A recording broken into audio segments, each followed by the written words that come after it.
Praise the lord. ఈరోజు దేవుని వాక్యం చూసుకుందాం.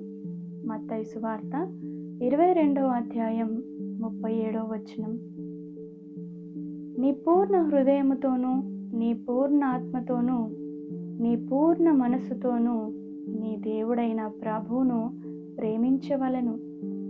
నా ప్రియ సహోదరి సహోదరా, ఈ ఆజ్ఞ బైబిల్ అంతటిలో యేసయ్య చెప్పిన ముఖ్యమైనది మరియు ప్రధానమైన ఆజ్ఞ. హల్లెలూయా. ఆజ్ఞ అంటే ఏంటి? ఎందుకు ఆజ్ఞలను పాటించాలి అనే ప్రశ్న సర్వసాధారణమే. ఆజ్ఞ, కమాండ్స్ అన్న వర్డ్ వినడానికి చాలా హార్ష్గా అంటే కఠినంగా ఉంది.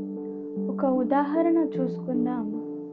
నార్త్ కొరియా అనే దేశంలో కిమ్ అనే ఒక రాజు ఉంటాడు. అక్కడ ఆయన చెప్పినట్టే వినాలి. ఒకరి ఇష్టం ఉన్నా లేకున్నా వారి ఇష్టాయిష్టాలతో పని లేదు.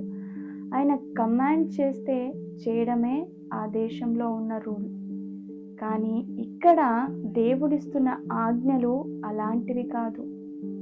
ఆజ్ఞ, కమాండ్ అనే మాట వినగానే మనకు అలానే కఠినంగా అనిపిస్తుంది. కానీ మన దేవుడు కఠినాత్ముడు కాదు. నిన్ను శాశ్వతమైన ప్రేమతో ప్రేమించే ప్రేమాస్వరూపి. హల్లెలూయా. ఆజ్ఞలు అనగా ఆయన మనసై ఉన్నది.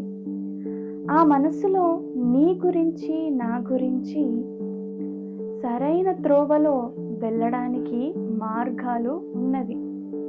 ఆ మార్గాలనుసారంగా నడవడమే ఆజ్ఞలకు లోబడ్డం. హల్లెలూయా. నువ్వు ప్రేమించే వ్యక్తి కోసం ఏమైనా చేయడానికి ఇష్టపడతావు. అది నీకు భారమైన, కష్టమైన ప్రేమతో చేస్తావే కానీ చెప్పాడు కదా చేస్తే పోలే అనే భావన ఉండదు. ప్రభువు కోరేది అదే. ఒకడు నన్ను ప్రేమించిన యెడల నా ఆజ్ఞలను గైకొనును అని. హల్లెలూయా. ఆయన ప్రేమ నీ కొరకు ప్రాణం ఇచ్చింది. మరి నీ ప్రేమ ఆ దేవుని మనస్సుని నెరవేర్చగలుగుతుందా? ఈ ఆజ్ఞలో నువ్వు లేకపోతే మరి ఇంకా ఏ ఆజ్ఞలో నువ్వు ఉండలేవు. నా ప్రియ సహోదరి సహోదరా, నీ పూర్ణ హృదయముతోనూ, నీ పూర్ణ ఆత్మతోనూ, నీ పూర్ణ మనసుతోనూ నీ దేవుడైన ప్రభువును ప్రేమించు. ఆమేన్. మరి ప్రార్థన చేసుకుందామా? సర్వశక్తుడైన మా తండ్రి, సర్వోన్నతుడా, మమ్మల్ని ప్రేమించి మాకే ప్రాణం ఇచ్చిన మా ప్రభువా, ఈరోజు నువ్వు ఇస్తున్న ఈ ఆజ్ఞను బట్టి నీకు వందనాలు. మరి ఈ ఆజ్ఞలో మేము నిలబడుటకు నీ ఆత్మ సహాయం మాకు దయచేయండి.